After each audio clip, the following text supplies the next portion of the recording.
Good evening, family.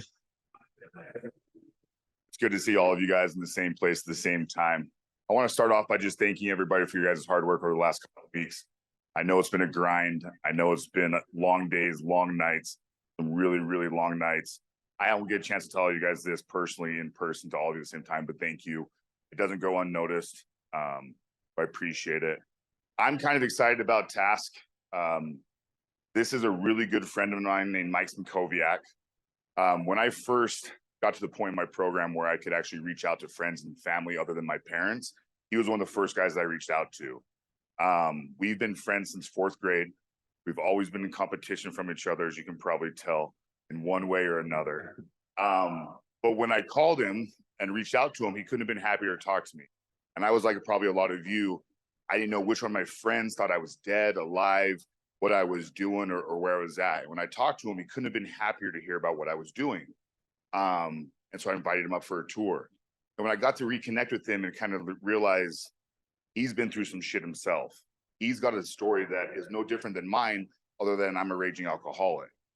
I'm excited to see what he's done. He owns a bucked up nutrition shop down in South Jordan.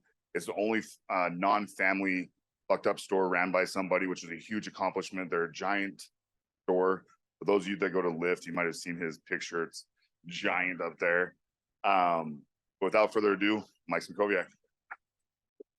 So awesome. Yeah, Jeff is an awesome friend. Like he said, we grew up together. He was always ugly, so we weren't in competition that way. I'm just kidding. So a little bit about me. So, me and Jeff growing up, we were just a $140. He might have been a $145. We were always the skinny kids growing up, but we were really competitive. And I give Jeff the credit to like my physique, because growing up, I wanted to be stronger. He was always taller. So I was like, all right, well, maybe I can be more ripped and shredded than you, because he had the big size. So there was always that competition, like he said, between us, and it was really fun. So for me, I do have a story like each of you here. We all go down different paths, and your past doesn't make your future. You have the chance to make your future every day that you wake up. I tell people I came from a family. We had an indoor pool, we had airplanes, we had sailboats in the Bahamas. We had everything that everybody in the neighborhood wished they could have. Everybody would come over, man, I wish I was you. But that was my parents. That wasn't me. I was a regular kid. I went to school, caused a lot of trouble, because I didn't have perfect A's. My parents were like, what's wrong with you? How come you're not like everybody else in the family that is studying and getting perfect grades? It just wasn't my thing. I didn't learn the same way they did, So I always have a funny story that Jeff relates, because a lot of you, you go through tough times and people tell you, well, this is going to help you. This is going to fix you. So my dad found out about this little summer camp. Has anybody in here ever heard of Anasazi before? Has anybody been? So what have you heard about Anasazi? Any of you? It's out in the wilderness to try to survive. Yeah. And who usually goes to Anasazi? Yeah. So I was 12 years old. I was actually the youngest kid to ever be put in the program. So everybody that I was there with, because my dad, he had a patient. My dad is a doctor. He had a patient that actually owned Anasazi and told my dad, oh, this would be great for your son if he's a little troubled. I was troubled because I had a B average, not an A average. That was in my parents' perspective. And so my dad said, yeah, let's send him to this Anasazi camp. It sounds like a fun summer camp. Well, that's not what it was. I was 12 years old, the youngest kid to ever do Anasazi. Everybody else there was over 20, and they were either court ordered. They had the choice, just like many people. It was, hey, you're going to go through this program, or you're going to go to jail. What do you want to do? Because you need to straighten up your life. So when I got there, it was kind of a shock, because I was like, oh crap, this isn't summer camp. And so what we would do is we would get beat down. Basically, we were in the Arizona desert, and we were there for over a month. And what we did is we got up when the sun came up and we hiked. It was 120 degrees outside. We had no water. We hiked in circles. We did nothing. And I watched all these people that were 21 years old cry like little girls because it was tough.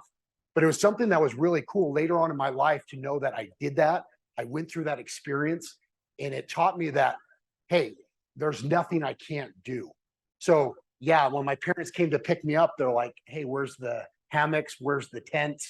And they saw I basically had a loincloth from my clothes left because we would I had a cow pie as a pillow because I would sleep on a cow pie as my pillow.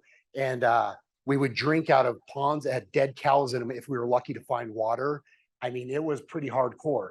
I think they actually closed down Anasazi now because, you know, there were some people that actually died on them.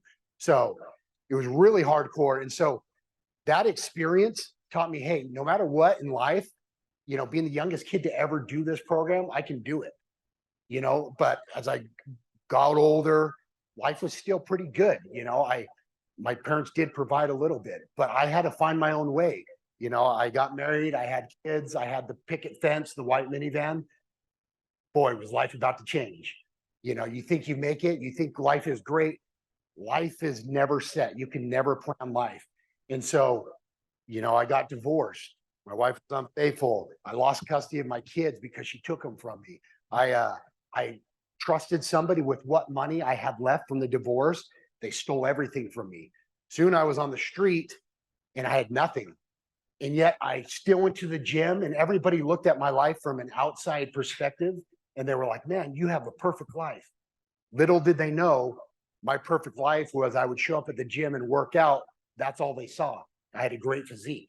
They didn't see the other part that I was sneaking into a garage and I got a little heater from Walmart and I was living in a garage. I found a car for $400 that I was able to drive around in, had no insurance, nothing on it. It was the only thing I had. I would go to the gym. I had a Vossa membership for $10. I'd pay cash and I would take a shower. You know, nobody saw that. I played this front of, hey, I'm Mike Symkoviak. My life is perfect. And everybody on the outside saw that. And that's what they thought, you know? And so it was kind of a cool experience for me. Yeah, it was crappy. It was hard, but I knew, hey, I can be better. You know, this isn't going to dictate what I have. I'm sure each of you in this room have felt like there's something better with your life, you know, whether it's financially, whether it's with your relationships, whether it's with your family. You feel like there's more for you. And there definitely is. You know, I always told people when I was in those times, I had a saying to myself that the best days of my life are yet to come. You know, when I was in that time, I thought, hey, there's an easy way out. What if you kill yourself? What if you take a gun, you end it, you're good? You know, and I've been there.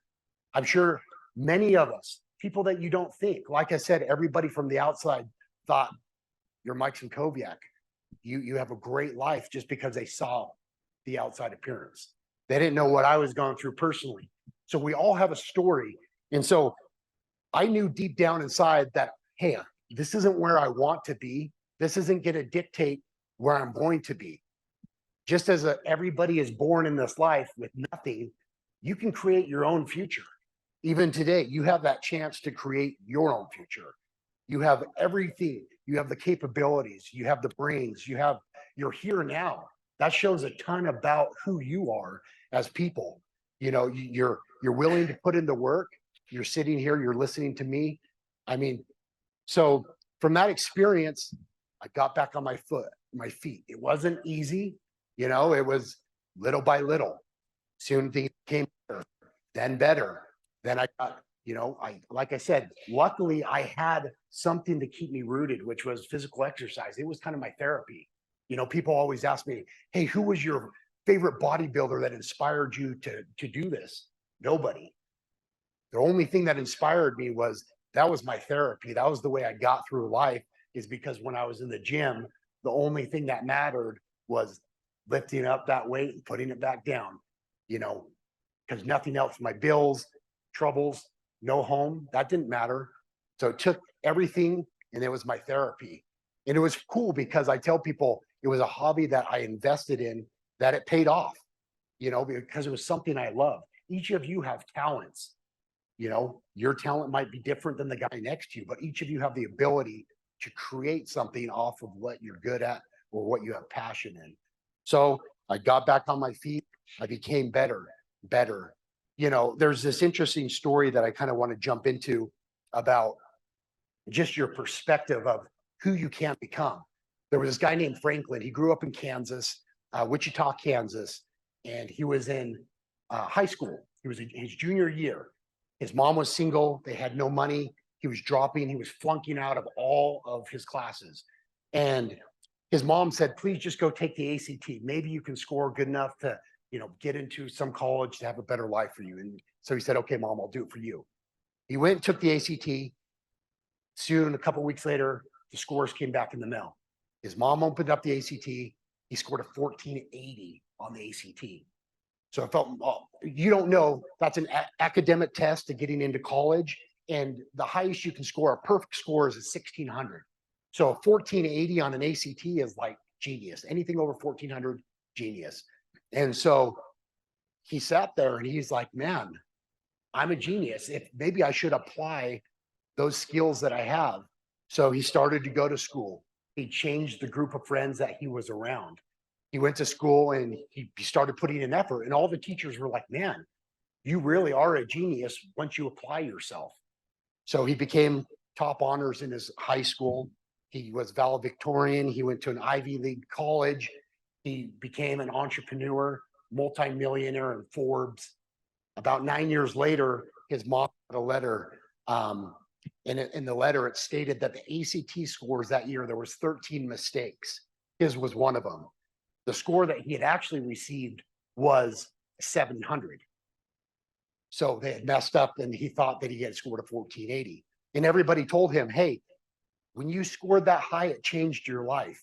He said, no, that didn't change my life. When I scored a 1420, my behavior, believing that I got a 1480, changed my life. It's all what he perceived and what he believed he was capable of. Sometimes we're told in life, this is all you're good for. This is all you're capable of. And you don't really tap into your potential. So that's a really cool story. I mean, there's multiple stories I'm sure you've heard, even Kobe Bryant. Everybody looks at him as a basketball player. Half of you probably don't like him. He might be arrogant, a cocky basketball player. But as you hear some stories about who he actually was, it kind of changes your perspective. Everybody says, yeah, he just had talent. Well, there's a story from his old Olympic coach that he would share with everybody. The Olympic coach would show up to train the athletes at 5 a.m. And he said every day that he showed up at 5 a.m., Kobe Bryant had already been there for about 2 hours practicing, going over skills, fundamentals, becoming a great athlete. But all we saw was that outside appearance of he shows up at a game. Yeah, he's a little arrogant. He's cocky because he's good. He was born with that talent. He wasn't. But the people that really knew him knew that he was there by himself, putting in the work to become better. So that's one thing I want you all to think about is what are your talents? What is your plan for the future? Whatever has happened in the past, wherever you came from, we all come from different circumstances. But most people, if you talk to your friends and people around you, you'll find that you have similar stories. Are you going to struggle? Of course. But all these people have this great dream. Oh, I want to be a millionaire. I want to be successful. You don't think it's going to take effort. You think it's just going to happen. So your struggle is probably going to be as big as your dream. Everybody wants a little struggle, but a huge dream. That's just not how life works. You got to put in the work, and you don't have to grind all the time. You have to be smart. You have to use your talents, use your passions. That's how you're going to become a lot better. So I just wanted to share some of those thoughts with you about tapping into it through fitness. After I got back on my feet, it's been crazy because I've had opportunities open. Like Jeff kind of mentioned that now I own a franchise store. Well, there was a company down in Utah County. They weren't called Bucked Up back then. They were domain buyers. But somebody had seen me and said, hey, this guy's got a pretty good physique. Why don't you go talk to him? So I said, sure. I went down there and I talked to him and I said, hey, if you guys have any job for me, I'd love to be your athlete. And so they said, well, we're starting a company called $5 Supplements. We're going to start selling supplements at wholesale cost. Yeah, you have a pretty good physique. Maybe we can use you in some ads, things like that. And so one thing is everybody wants to score big. You know, they want to be, oh, I want to be a pro this. I want to be an athlete. I want to just go in and make the money. Sometimes you have to be smart with your approach. My approach was, look, I'll take what you can give me. You know, if you give me free supplements, I'll be your athlete. You know, you give me a protein container, hey, it's going to save me $30. So I went in there, I started working for them, but I built that relationship. And, you know, with life, that's one thing that you've got to learn, and it's very valuable, is how you interact with other people.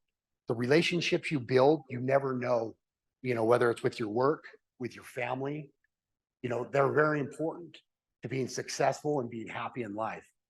So as I started to work with these people, they started doing better. And they said, hey, we're going to start a supplement company.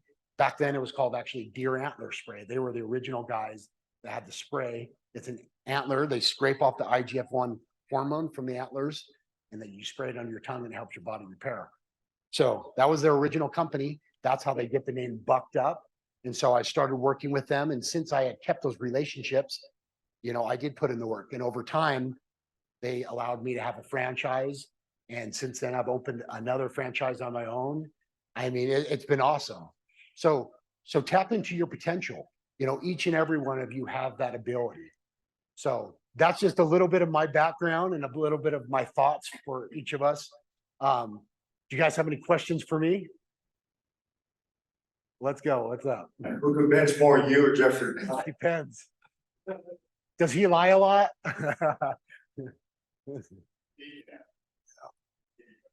Yeah. No, Mike. Right now. What do you mean? So I'm doing a competition in October, so I've been leaning down. Me and Jeff were just talking. I'm usually a lot more bulky, so I've been doing a shred, you know, just keeping my diet really clean, you know, working towards that. So, and that's one thing that's been fun for me is doing competitions because it gives me a goal, it gives me a deadline, something to shoot for. You know, in life, that's what you need. You know, it's like somebody wants to say, hey, I want to write a book. Well, that's great. When are you going to write a book? In your lifetime?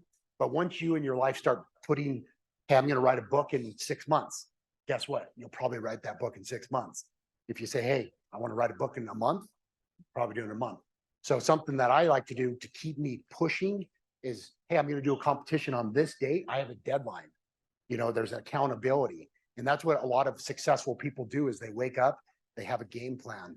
Hey, this is what's going to happen today. This is my schedule. This is what's going to, each day is going to add up to that week goal. Each week goal is going to add up to the month goal. So, yeah. So, how much time do you spend like, working and then going towards your goals? Like, how do you, what's your schedule look like? Needing like a sleep and then working on goals and then just doing work? How do you kind of separate all And it's just balance. You know, even with competitions, it's funny because I do have some friends that are like, oh, I have to put my whole life aside to focus on this. That's not life. That's not reality. You know, what you want to do is schedule your time. And like I was just talking about, it's like if you don't schedule a time to read a book, it's not going to happen. If you don't schedule a time to go to the gym, it's probably not going to happen. You know, so if you have certain goals that you want to meet, put a game plan together. It's like a diet. You know, if you don't have a diet, it's kind of, you're just winging it. You wake up, well, I'll just eat this, I'll do this. But when I'm on a strict diet for a competition, I know exactly what next meal is next meal. It's all set for. So if that kind of answers your question, you just want to have a game plan. You can look on a piece of paper. Hey, at 5:30, I'm waking up, I'm doing this. 6:30, I'm doing this, and stick to it. Because if it's written out and you can do it, it's going to happen. Yeah. When you was 12, and your parents took you to the Anasazi, what was your end goal? What was your dream then? I mean, did it all come true or did it kind of pivot in this direction? No, life changes a lot. So obviously, as I mentioned, my dad was a doctor. You know, I saw he had great things. So I'm like, I want to be a doctor. You know, I want to be an oral surgeon. But as I got into it, it wasn't my passion. It wasn't something I wanted to do. So when I was about 18, I sat down with my dad and I said, hey, if you could do it all over again, what would you do? And he was like, I'd be a pilot. So I actually went to flight school and I became a pilot at the age of 24 with flying CRJs out of Phoenix. but it wasn't my passion. It was something I loved. But then as I got into fitness more, it was just, I never feel like I work a day in my life because it's truly what I love to do. You know, we're flying. Yeah, it's great. It's fun. But and that's why I'm saying, if you really want to be successful, yeah, you can do this to make money. You can do that to make money, but are you going to be happy?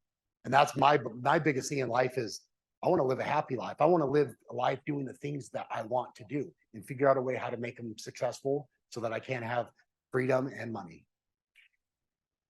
Yeah. What do you do to decompress from like your life goals to your fitness data? I know it's gotta get really hectic and stuff, so what do you do and do you have people that you talk to when you go through these certain situations? Like I said, the gym's actually been the opposite. It's been my therapy. You know, like I said, it leaves every distraction outside, and that's my time for myself. You know, when I'm not training clients, I put the headphones in and I'm just, it's freedom for me. So I enjoy it that way. I don't know did that kind of answer your question or, yeah. What's the best part about starting a store?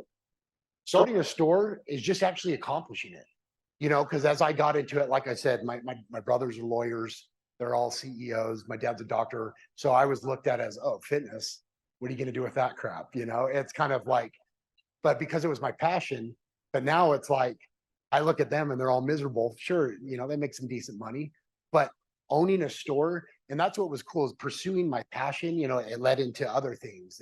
The store was just, another thing that just kind of fell in line with obviously fitness, nutrition. So actually having a store, it's kind of like, it was fun to accomplish the things that I never even dreamed of, just doing what I loved. Yeah. So what does your gym routine and your diet consist of these days? And like how did that progress over the years? So over the years, like I said, I was so skinny. So it was actually a challenge for me to put on size. A lot of people that are thinner are like, oh, I eat all the time. I can't bulk. You're not eating. I actually hired a trainer and he's like, I was eating so much, I would sit and watch YouTube, like 45-minute videos and an hour video and just eat, because it became my career as an athlete and that's how I made money. So I was trying to get big. So it was a lot of work. So it all depends on like where you're at. That bulking is very tough. Dieting right now, I'm actually, luckily I've built some size over the years. I mean, I've been doing this for 18 years now. And so, I've built good size where now it's just, I found foods that I really enjoy to eat.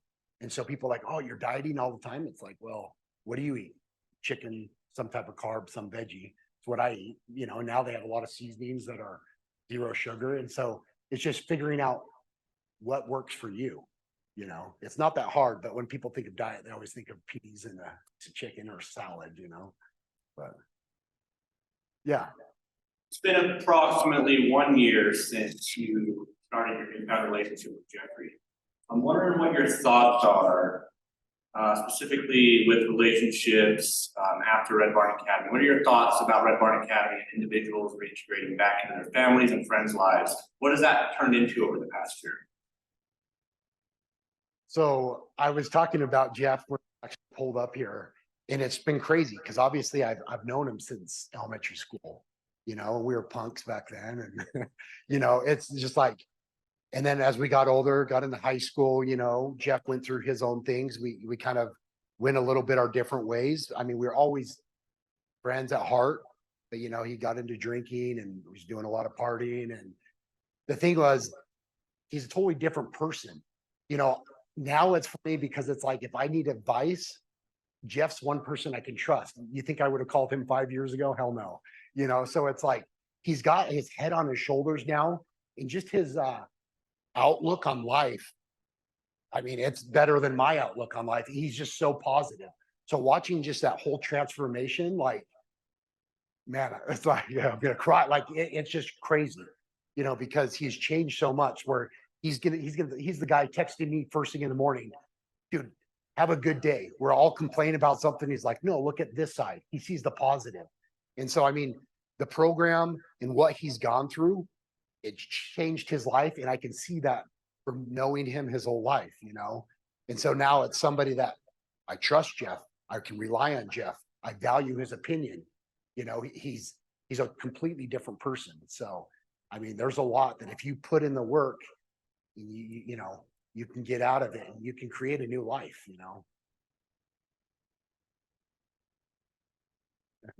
That up really well, but everybody in this room wants to have your physique.